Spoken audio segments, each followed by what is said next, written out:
This is Far-Fetched Threads, our people podcast, where you can hear the real stories about life as a Far-Fetcher. Hi, everyone, and welcome back to Far-Fetched Threads. My name is Fong Trong, and we are here with Jeffrey Aquino and Lyle Lee to continue part 2 of the episode around Stop Asian Hate. In part 1, we discussed what the movement is, why it's so important right now, and we even shared some of our own experiences of racism and discrimination as Asian Americans as a part of the Asian community. And, today we want to open up part 2 for you to continue the conversation. So Lyle, I'll hand it over to you. Do you want to pick up where we left off? Something that you touched upon about how, different regions have different expectations of, just like social protocols and whatnot. Like, I noticed it a lot, even in the professional space, especially in America. I remember when I was in college, my senior year, I did a whole research paper, just looking at the demographics of senior leadership in top companies, in the US. And, something I find is that how, an individual is brought up, the sort of values that are instilled in them, they really bring into adulthood and really into the workforce. And it's, going back to the idea of, our parents telling us, put your head down, achieve, let your accolades and your awards speak for yourself. Don't be vocal for no reason. Don't be the loud one. Be the one that catches people off guard with your achievements. I sort of noticed that, that works really well in school, in very structured places where it is very zeros and ones. Either you did it or you didn't.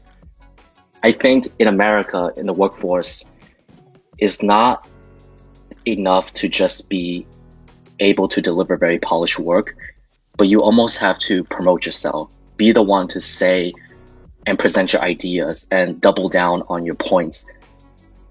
I think, in households that are very, very traditional where kids, don't really have those sort of Americanized influences, they really lose out when it comes to the professional space where they don't speak out. So they don't actually have a chance to reach for the senior leadership positions. And I think that's super disheartening because it almost kind of implies that the values you learn at the household might not be as practical in real life settings. And for me, when I first came to this company, seeing people like you, seeing people like Jeff, amongst others who look like me and, who come from similar backgrounds and can relate on some levels, that was incredibly encouraging. Just knowing that, I'm in an environment where I can speak out. My managers, literally when this whole entire Stop Asian Hate movement started, and I told my managers, hey, just so you know, I'm going to devote X amount of my time towards helping this community within Far-Fetched get up and running. I had 1,000% support behind me. And that was so refreshing to know that, this is an environment where you're celebrated, that you could be loud, that it is safe to be loud. You're not actually being loud. You're actually owning up to your basic rights. And I just want to be able to see that, see that sort of representation and that sort of encouragement across, different workplaces. Yeah. And, I think this is kind of what we work towards, right? Because when you look at representation, I've personally in my whole career have never had an Asian boss. It's actually Stadium Goods is the first job that I've worked in where I've had a large portion of Asian coworkers, right? And peers, yet alone, somebody above me that's Asian. And I think it's super important in general for everybody to acknowledge, and this is really why we all need to rally together, not just the Asian community, right? But we need the support of everyone, right? Because all races, I've been able to kind of grow in my leadership, and grow into an executive leadership role because I had mentors, right? And they didn't look like me, right? But they were able to guide me and I was able to learn from them, or I was able to be in the room with them so that I could learn their mannerisms and their habits, things that I wasn't learning at home, right? Because my parents didn't know, and I think it's super important, this topic of, representation, right? And, of course, we can pull each other up when, we find somebody that looks like us and we want to mentor and nurture. But I think it's important for everybody to acknowledge that, hey, don't just assume that Asian employee you have knows what to do because they are of the model minority, right? Give them the tools, give them, the resources, give them those pep talks, whether they need to be more vocal, whether they need to be more proactive, it's really just nourishing that. And again, going back to the model minority myth, like that's what becomes harmful when other races don't acknowledge that enough to be able to see it and then have an impact, because we can't do this by ourselves, right? We need support from everybody. And I think that's what we're really talking about here, right? So like, what are we looking for now? Like we've started this movement. It's called Stop Asian Hate, right? The fight is to end racism, discrimination within the Asian community, to aggressively put an end to, these hate crimes. But what do we look for next, when it comes to next steps here, or even just, tools and resources that our community can really tap into to make sure that, whether it's in the fashion industry or just in everyday life, that people can support the mission, right? I know that we're a part of FEN, which is the Far East Network, but I'd love for you guys to kind of share, what is FEN, so people know, our Farfetch listeners that are joining us today, like they should know what FEN is so that they can be up to date, because FEN shouldn't just be for Asians, right? The mission is so much bigger than that. So, can you guys give some insight into, FEN and what we're really working to do here? Yeah. So FEN is the Farfetch East Network. And really, I think the name pretty much explains itself, that, it is originally started as a community for the Asian employees within Farfetch. And originally it was started in APAC in China, and Julie Liu is the global sponsor for it. What is so amazing about FEN is the fact that about 2 months ago, FEN in the US and the UK didn't quite exist, but because of the infrastructure that the China team had in place, it was so much easier to build upon that sort of foundation and get the ground running. Like I remember 3 weeks ago, after seeing the San Francisco attacks, I got out of bed, I turned on my Slack, and I messaged the head of commercial growth in our office, who is, I guess, the first member of FEN in the US chapter. And I said, hey, what are we going to do about this? And over the next several days and the following 2 weeks, I was very, very amazed at just how much and how fast Farfetch was able to mobilize around its Asian employees. So, for example, just with the US and UK chapter alone, we have over 100 members now. So we started off with 2 or 3, now we're at 100. And we have support from the greater chapter in Asia.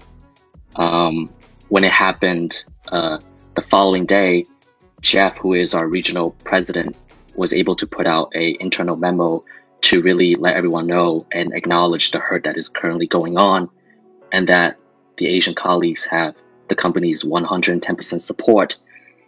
And a few days later, Jose, our founder, put out another message saying, this is where we stand as a global community behind our Asian colleagues. I think that's tremendous. My peers in the creative industries were all super impressed by just the speed in which we're able to mobilize. And I think what's even more amazing, and I always share this with them, is that all of this started from the employee level.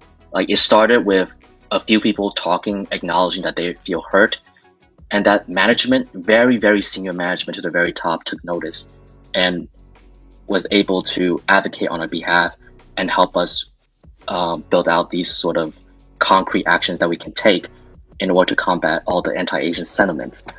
Because of the mental and emotional stress that's put on them, are given more of an understanding from the managers and are afforded extra care days to take off and really collect themselves and acknowledge their emotions so that they're able to perform when they come back and when they are ready. Even, like this podcast that we're having, it's part of a greater roadmap towards education, towards representation, and really building up communities that doesn't just include Asian Americans or British Asians. It really includes our allies and anyone who's willing to, come from a place of understanding and really want to champion our cause, because we do need allies. And I think something like this will only succeed when you're able to share your vision of what you feel and what you see with people who don't look like you, who didn't grow up in environments like yours. That is the ultimate goal. And so excited that this podcast is one of the many stepping stones that we will be taking in the coming weeks, months, and years. I just wanted to say, within the fashion community, you did see posts from retailers and designers about Stop Asian Hate, bringing awareness to it. But I do have to proudly say that Farfetch did put their money where their mouth is, literally, and took the actions and steps behind a post. Yes, we did post. Yes, we took a public and private stance behind it, but posts and emails are static, right? We actually moved, coalesced, and bulleted actions that we've taken in the past 2 or 3 weeks, resulting in what we have now. So I'm quite curious, as to what are the other fashion companies, what are they doing behind the posts that, we're seeing today. And I'm just so proud to be in the Farfetch group and live up to its values. I mean, number one, be human, one of our values, and the overarching theme of our company is Todos Juntos, which is all together, right? And I think we're seeing this manifest right before our eyes now. So I just wanted to throw that in. Yeah, I mean, I think again, it's great for this platform, and I think this is really just a starting point. I think, there's a lot of ways to support the community, I think sometimes it's even the smallest thing, right? Like intervening when you see somebody being attacked, intervening in the sense if somebody's saying something hurtful to an Asian person, you know how to handle that, right? And, even within, we've talked about this when topics of racism have come up. It's like, if you're not changing your own circle, right, and you're entertaining any comments or conversations that have, hateful remarks, discriminating remarks against the Asian community, then you become a part of the problem, right? So I think, I'd love to, kind of share, we know what we're doing from a Farfetch perspective and, Stadium Goods. And I love that we've kind of been able to, put our money where our mouth is. And it's not just performative, right? But it really is true action. And I think that's why we love working for the company we do. But what can you give advice to other allies, whether it's other companies, whether it's even people, your friends who maybe haven't reached out, what people who might be afraid to reach out because they don't know what to say. How can they really support us right now? Yeah, I'd like to start off by going back to a point you made earlier, Fang, about, the Far East Network is not just about being Asian in that network. And I think that is integral to surface that we're in danger of becoming an echo chamber if we're just telling ourselves, stop Asian hate, stop Asian hate. I think in this sense, we really have to broaden our reach and speak to our brothers and sisters that are outside of the Asian race, and I think that's a start. That's a start. Because I asked myself, what was the intention I wanted to set entering this podcast for someone that is not aware and for someone that is very aware. And for me, it's to get involved. And there will be a level of discomfort here for the listener that's not aware of this. Race is never an easy topic to talk about. And us Asians who are targets of discrimination, especially now, don't like to talk about this. We'd rather be talking about what we watched, or at least for me, I can only speak from my own experience, but this conversation needs to be had. So I think get involved. And if you experience some slight discomfort in talking about this, and even looking in a mirror and saying, okay, what can I do as someone that is not of Asian descent to help a community that is being oppressed? I think that's a start, just asking yourself that. Second is to check in with your Asian colleagues and friends. Even if you don't know what to tell them exactly that. I don't know what to say, but I'm acknowledging what is happening in your community. That's a big start. Listen, acknowledge, and act. Some of the things that you can do: donate if you can. I'm very much aware of everyone's ability to do this. Every little bit helps. I've listed some organizations that are quite important these days. They are the AAPIFund.org. It's a civic engagement fund that believes Asian Americans and Pacific Islanders must be an integral part of strengthening America's democracy. There is movementhub.org. It's a centralized platform created to amplify on-the-ground activism and organizing within the Asian American and Pacific Islander community. So these are a start. But most importantly, I think, I read this book last summer in the peak of the George Floyd movement, Black Lives Matters, which I've learned so much from, such invaluable information.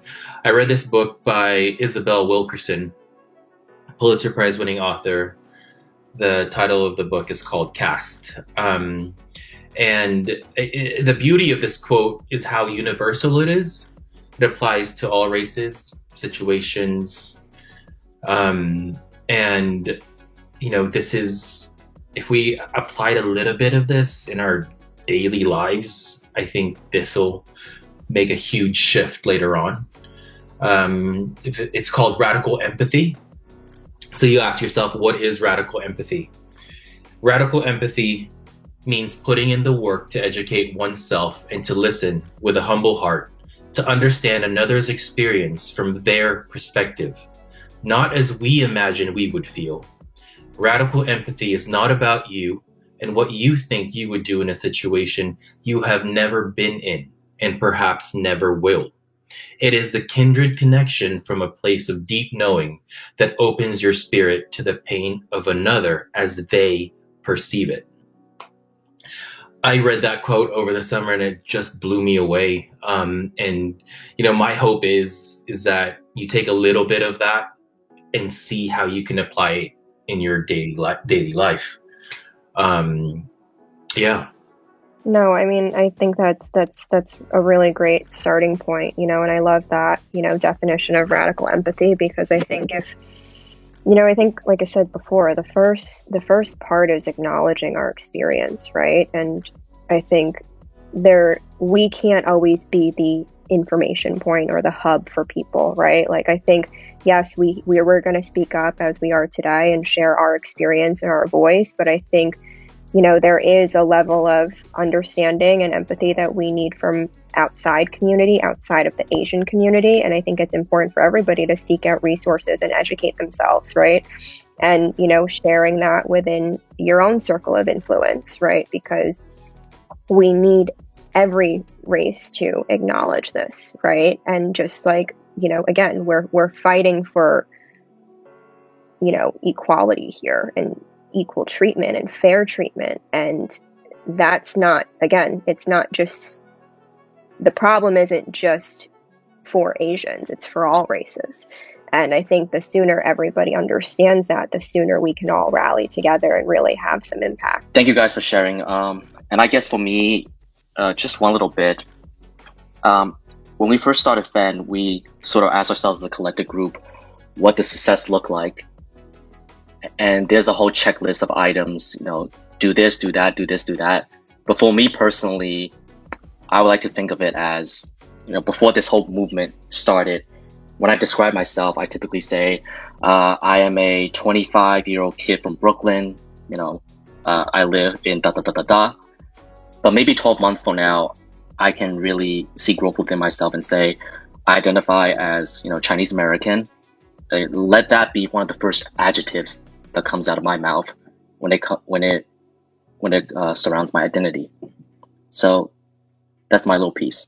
Thank you, Lyle. And again, thank you guys for, a really great conversation today.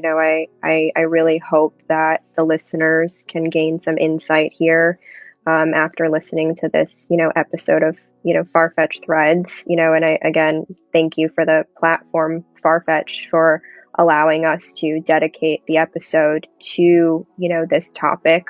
On Stop Asian Hate, and allowing us to really shed light on, racism, discrimination within the Asian community that, again, isn't a new topic, right? It's the new trending topic, but it's absolutely not a new topic for all of us within the Asian community. And we're just really, really grateful to have the platform to share our voice. And, Lyle, Jeff, thank you again for being so brave and advocating on behalf of everyone within the Asian community. Thank you so much for having us. Thank you. Thank you, Feng. Thanks for listening. Make sure you never miss an episode of Farfetch Threads by subscribing to our Spotify and Farfetch People YouTube channel. If you're ready to do what's never been done, visit farfetchcareers.com